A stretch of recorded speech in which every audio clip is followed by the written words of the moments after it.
Sebelum itu, perkenalkan nama saya Tika Fasanudadina. Nama saya Natasha Rahadatul Syafina. Kita dari kelas 10 akuntansi 1. Selamat datang di podcast Atika. Hari ini kita akan membahas tentang investasi logam mulia. Sebelum itu, kita juga kedatangan tamu spesial yang bernama Natasha. Halo teman-teman podcast. Halo juga Tika. Mau nanya nih, kalau emas itu berapa lama sih agar mendapatkan untung? Sekitar 5 sampai 10 tahun. Logam mulia apa sih yang paling bagus? Itu logam mulia paling bagus itu emas murni, karena itu dijamin aman dan bagus aja kualitasnya. Apa sih resiko logam mulia? Resikonya itu dari harga aset, nilai mata uang dari setiap negaranya. Logam mulia apa sih yang paling diminati? Sejauh ini sih emas sama perak yang lagi banyak diminati. Apa sih sisi buruk dari emas? Kalau sisi buruk dari emas, fisik itu dari penyimpanannya dan asuransinya jika membeli emas fisik.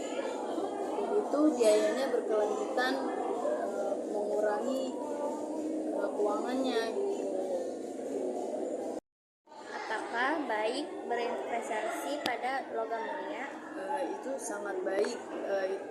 Bisa jadi kita menjadi keuntungan di kehidupan kita gitu. Terus itu salah satu cara untuk mendiversifikasi portofolio para investor. Cara berinvestasi pada logam mulia? Caranya itu yang pertama itu harus mengetahui resikonya, dan keuntungannya apa saja, dan juga tujuannya untuk apa. Jadi harus memilihnya itu dengan tepat. Si logam mulia itu memiliki harga yang mahal Karena dia itu nilainya tinggi dan langka juga, jadinya emang bagus untuk berinvestasi. Kalau untuk pemula seperti saya, mana sih yang lebih disarankan? Untuk pemula itu lebih disarankannya itu yang emas digital, karena dia tuh praktis, terus bisa beli langsung dari aplikasinya itu yang udah diversifikasi. Kalau beli emas fisik itu, cara yang paling aman untuk taruh di rumah itu seperti apa sih? Kalau emas fisik itu harus mempertimbangkan asuransi atau sertifikatnya agar dapat melindungi emas yang kita simpan di rumah gitu. Kenapa sih banyak orang memilih emas sebagai investasi? Karena emas sering dianggap safe haven atau tempat berlindung aman pada saat di masa ketidakpastian ekonomi. Apa aja sih jenis-jenis emas yang bisa diinvestasikan? Selain emas itu ada perak dan platinum. Kenapa sih logam mulia itu disebut sebagai logam mulia? Karena dia itu memiliki sifat korosi dan oksidasi. Gimana sih cara tahu kalau emas itu asli? Dengan cara memeriksa sertifikatnya dan melakukan uji gosok atau uji magnetik. Gimana sih cara mengetahui informasi tentang logam mulia? Dari berbagai sumber maupun website lainnya yang menyediakan tentang berita-berita investasi keuangan itu. Apa sih kekurangan dari investasi emas? Kekurangan dari itu bisa jadi risiko kehilangan jika tidak punya sertifikat, sama itu tuh tidak cocok pada jangka waktu pendek. Gimana sih tips supaya berinvestasi emas? Lihat dari tempat emas itu apakah aman atau terpercaya, dan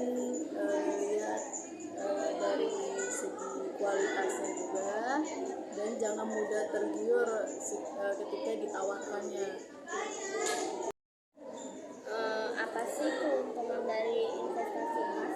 Keuntungannya itu yaitu sumber dari safe haven atau bisa jadi tempat berlindungnya, terus bisa menguntungkan diri kita juga ketika kita membutuhkan keuangan gitu lagi mepet.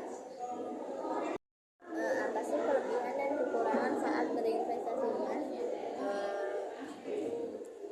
Kelebihannya itu ketika emas kita sangat dibutuhkan pada saat kondisi ekonomi lagi nggak stabil gitu. Terus kekurangannya itu resikonya bisa kehilangan atau pencurian. Apa aja sih kegunaan emas dalam kimia?